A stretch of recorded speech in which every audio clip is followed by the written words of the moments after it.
ওম নমঃ শিবায়। আজ হলো শ্রাবণ মাসের চতুর্থ সোমবার আর আমার বাড়িতে কাটানো শেষ সোমবার।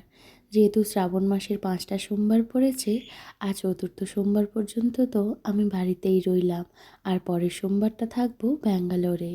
আর আজ আবার বাংলায় 24শে শ্রাবণ, আমার জন্মদিন। শ্রাবণ মাসে সোমবার চলছে আর সেই সাথে আমার 16 সোমবার ব্রতও চলছে। শিব বাবাকে প্রতি সোমবারই পঞ্চামৃত স্নান অভিষেক করাচ্ছি আর আজও করাবো।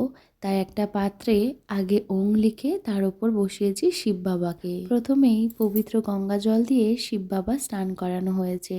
তারপরে একে একে দুধ, দই, ঘি, মধু আর সর্বশেষে অর্পণ করেছি চিনি। তারপর আবার পবিত্র গঙ্গা জল দিয়ে বাবাকে স্নান করিয়ে দিলাম অখণ্ড আতপ চাল।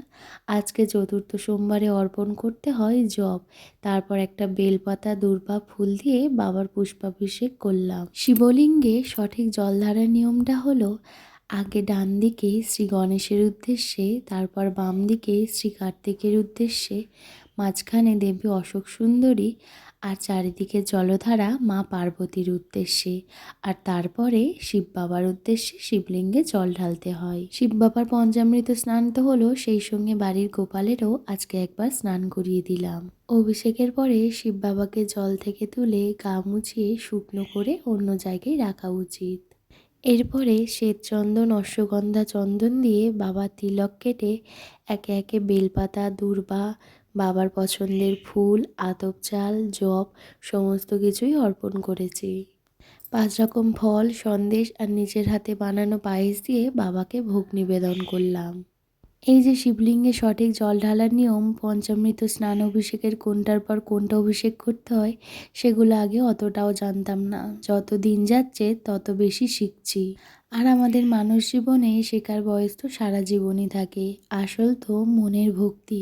মনের ভক্তি দিয়ে বাবাকে ডাকলে বাবা ঠিক সন্তুষ্ট হন।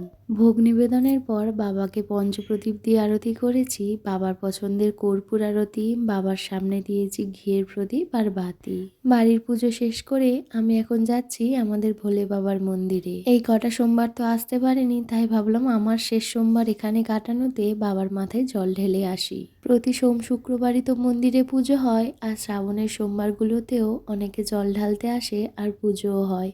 আর এবারে শেষ সোমবারেতেও বাবার মন্দিরে পুজো হবে বড় করে, কিন্তু আমি তো আর থাকতে পারবো না। বাবা সবাইয়ের মঙ্গল করুক। হর হর মহাদেব।